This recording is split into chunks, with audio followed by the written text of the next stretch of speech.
This is 7 o'clock news bulletin live from the news center of the Sultanate of Oman television. First, the headlines.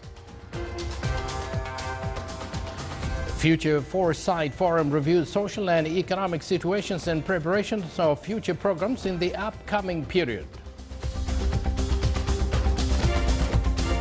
His Excellency, the Minister responsible for Foreign Affairs, stresses that the upcoming Gulf Summit will be held in Riyadh according to the amendment basic system of the Gulf Cooperation Council.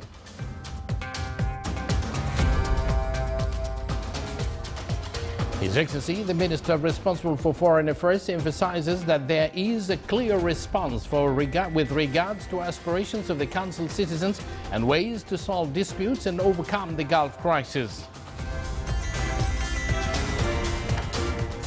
And His Excellency, the Minister of Transport and Communications, affirms that trial runs of Muscat International Airport starts from the 23rd of December.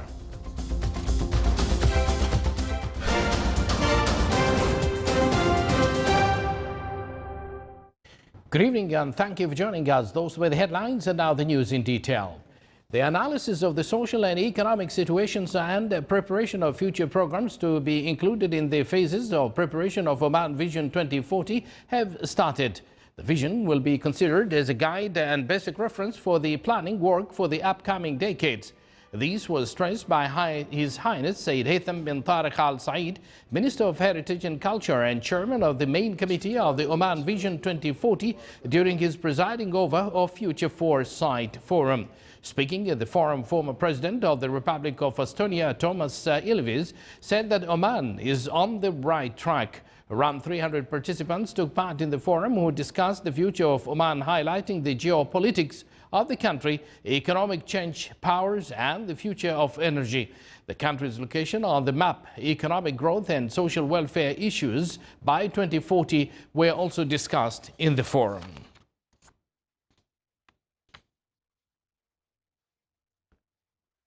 According to the basic system of Gulf Cooperation Council, which was amended at the 37th Manama Summit, the upcoming summit will be held in Saudi Arabia, the headquarter state. This was affirmed by His Excellency Yusuf bin Alawi bin Abdullah, Minister responsible for Foreign Affairs. His Excellency added in his remarks to the Sultanate of Oman Radio and Television and Oman News Agency that the Sultanate, as part of the amendment system, will host the Council's ministerial meetings. With regards to the Gulf disputes, His Excellency the Minister responsible for Foreign Affairs stressed that the Gulf citizens are looking forward to solving disputes within the Gulf House. He added that there is clear response with regards to aspirations of the Council citizens and ways to solve disputes and overcome the Gulf crisis.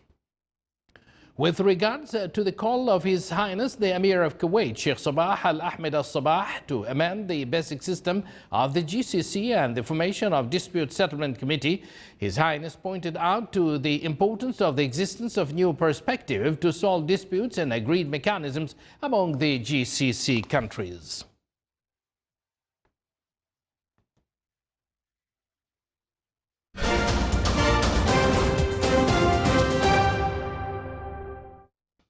The Supreme Council for the Planning, in its fourth meeting of the year, discussed the report of the Omani economy performance as well as index of gross domestic product. It also reviewed inflation rates and the status of Muscat securities market, in addition to projects and programs related to economic diversification, which are under the focus of the 9th five-year plan that aims to enhance the national economy and provide job opportunities, especially in the 5 main sectors. The meeting was headed by His Excellency Dr. Ali bin Masoud Al-Sinaidi, Minister of Commerce and Industry, Deputy Chairman of the Supreme Council for Planning. International Airports Exchange Forum, in its 11th edition, discusses in Muscat the role of technology in facilitating travel procedures to ensure that passengers will have smooth journey. The forum, which is attended by more than 1,500 participants from 48 countries, will also discuss the struggle to deliver sustainable airport profits runs, uplifting quality of customer services, security and crisis management. It will also highlight digital innovation, massive data and airports management. The event is considered the biggest activity being organized by Airport Council International ACI and highlight the Sultanate's ability to host such international international activities. The forum comes within the strategy of Oman Airports Management Company, which aims to improve performance of the Sultanate's airports and uplifting their handling capacity to serve various touristic and logistics sectors.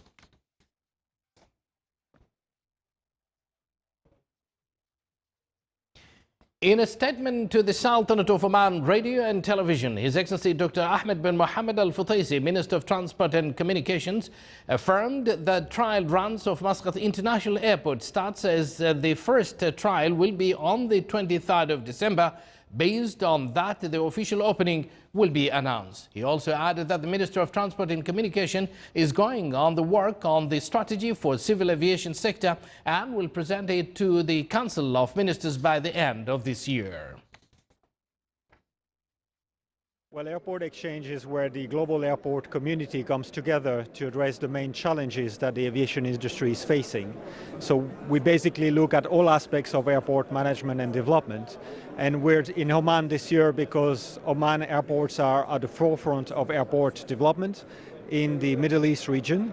They're building a new airport which will open very soon, and that will really put them on the global map. And that will make Muscat Airport part of the club of global airport leaders in terms of infrastructure and facilities. So it makes really sense for us to be in Oman because this is where you can get the most up-to-date technologies, processes to advance airport management. And of course, with this airport, I think Oman will be very well positioned in terms of strategically being connected to the rest of the world. Director General at Airports Council International. The Economic Committee and the State Council decided to forward its report on the draft general budget for the fiscal year 2018 and to point out its observations in the upcoming sessions of the Council and then forward it to the Council of Ministers. The committee also got acquainted with Shura Council's observations on the draft general budget, and it's valued the efforts exerted by the government in preparing the draft general budget while taking in consideration the challenges that face the improvement of Oman Financial Performance Index. It looks forward to achieving the economic and social goals within the 9th five-year plan.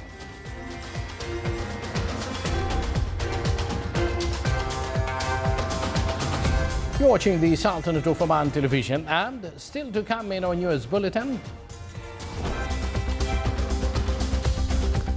The Sultanate achieves the second place globally in terms of students' performance in the International Reading Literacy Study.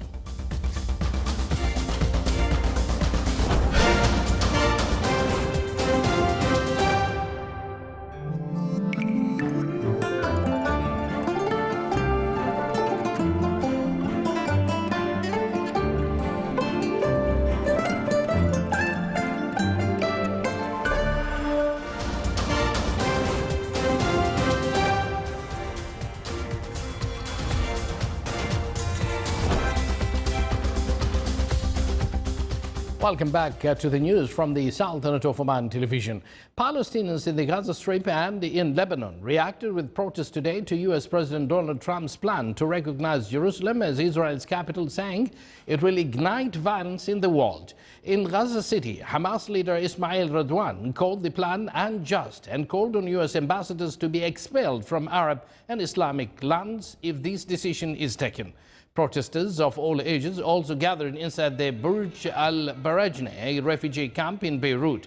Ali Baraka, the Hamas representative in Lebanon, told reporters after a meeting with Lebanese Prime Minister Saad al-Hariri that the plan was an aggression not only on the Palestinian people but also on the entire Arab and Islamic nation.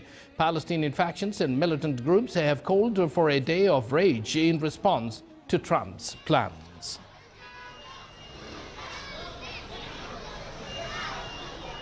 Meanwhile, China expressed concern today over the report that U.S. President Donald Trump will recognize Jerusalem as Israel's capital despite intense Arab, Muslim and European opposition to a move that would upend decades of U.S. policy and risk potentially violent protest. China's foreign ministry spokesman said at regular briefing that China was worried the possible move may aggravate regional tension. China has been supporting the establishment of a Palestine state state, with East Jerusalem as the capital. U.S. officials said Trump will instruct the State Department to begin the multi-year process of moving the American embassy from Tel Aviv to Holy City. The announcement brought warnings from leaders in the Middle East and elsewhere that this move could cause violent protests and complicate Middle East peace efforts.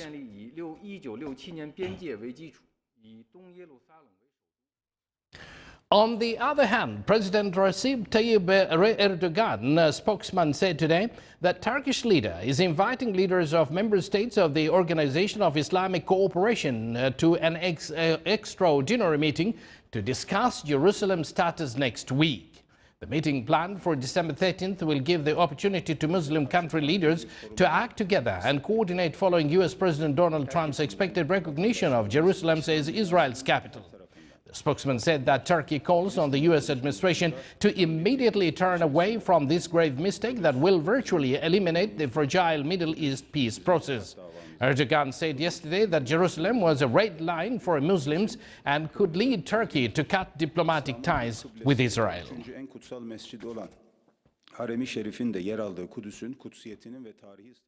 Residents of the neighborhood of Hada in the Yemeni capital Sanaa were today assessing the damage after a week of intense fighting between opposing militias. The area in southern Sanaa is close to the residence of the late and former Yemeni President Ali Abdullah Saleh, where many embassies and diplomats' residents are also located. Heavy airstrikes by the Saudi-led coalition also rocked Yemen's capital, striking Sanaa's densely populated neighborhoods in an apparent retaliation for the killing of Saleh by the Houthis rebels who control the city. The Houthis and Saleh's forces began fighting each other in Sanaa last week.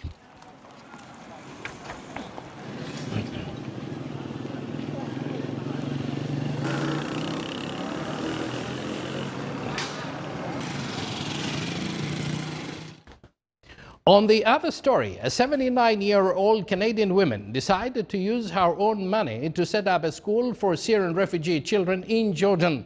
In 2014, retired Canadian psychiatrist Martin Stilwell decided to use some personal inheritance to help Syrian refugee children in Jordan.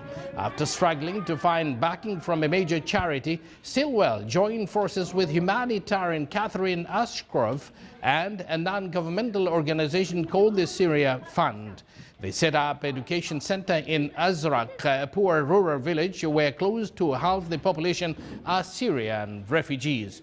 Teacher Osra Al-Shishani said many of these children have been out of school for up to 3 years. Children of all ages learn English, Arabic, reading and writing, IT, as well as art classes. Today, the school is in its 4th year. It is 20.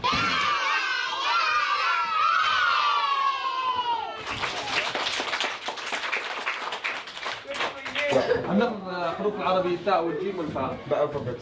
The alphabet. Oh, can they say the alphabet?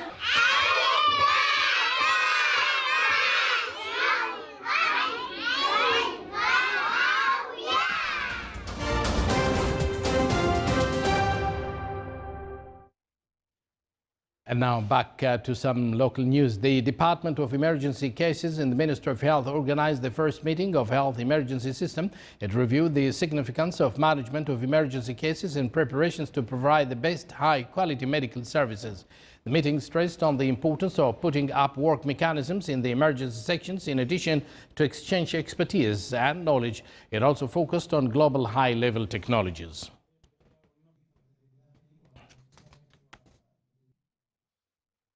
The Sultanate represented in the Ministry of Education achieved the 2nd place globally in terms of students' performance in the International Reading Literacy Study Pearls 2016. The Sultanate achieved an increase in students' performance where it rose from 391 points in 2011 to 418 points in 2016. The study pointed out that the Sultanate is sorted among 18 countries that achieved the highest students' performance in 2011. It's worth mentioning that Pearls 2016 approved a number of study mechanisms developed by group education experts to gather the necessary data to reach its goals.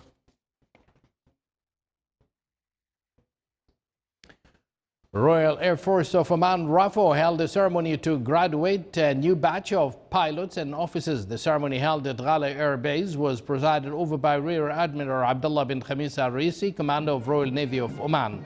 The new batch graduated after finishing theoretical and practical training program at Sultan Qaboos Air Academy. The graduates performed a military parade, a slow and normal march accompanied by the music band of RAFO. After that, the chief guest pinned aviation medals on the graduated officers. The graduates then performed the RAFO anthem and cheered thrice on His Majesty's life and took the allegiance oath.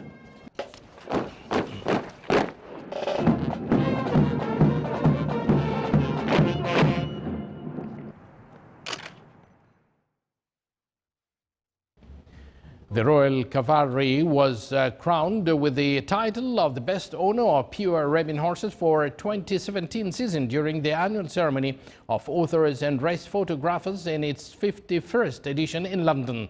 The winning of the Royal Cavalry of this title came after its horses achieved first place in the British horse races. The Royal Cavalry horses also made good result a number of first and second category races of pure Arabian horses during the 2017 season. Within its expansion plan during 2017, Omanair augmented its fleet with new aircraft. The most recent model of Boeing 7879 Dreamliner, this wide-bodied aircraft is the largest version of its predecessors within the aviation fleet and is located for long-haul flights. The new model includes 30 seats for business class and 258 seats for economy class. It also equipped with the latest entertainment systems, and its destinations will include Europe and the Far East.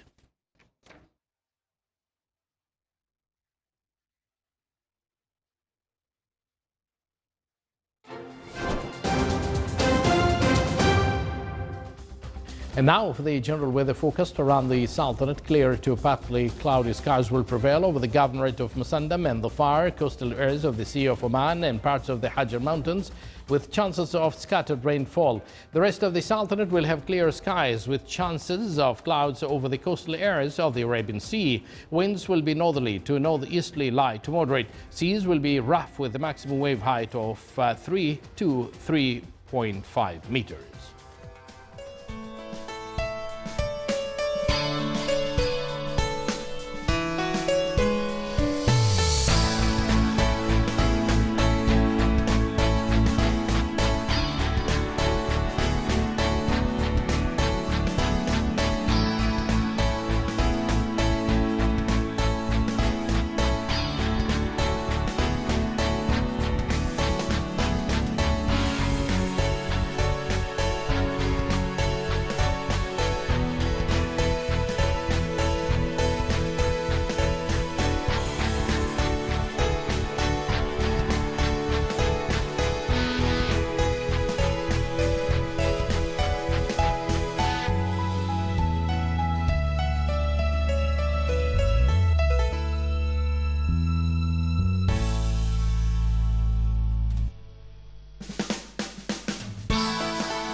This is the Sultanate of Oman television. Before we end tonight's bulletin, here are the main points once again. The Future Foresight Forum reviews social and economic situations and preparation of future programs in the upcoming period. His Excellency, the Minister responsible for Foreign Affairs stresses that the upcoming Gulf Summit will be held in Riyadh according to the amendment basic system of the Gulf Cooperation Council. His Excellency, the Minister responsible for Foreign Affairs emphasizes that there is a clear response with regards to aspirations of the Council's citizens and ways to solve disputes and overcome the Gulf crisis. And His Excellency, the Minister of Transport and Communications affirms that the trial runs of Muscat International Airport starts from the 23rd of December. And with that, we do come to an end of this news bulletin. From the entire news team and myself, we do thank you for joining us, and our next news bulletin will be tomorrow at the same time. Good night.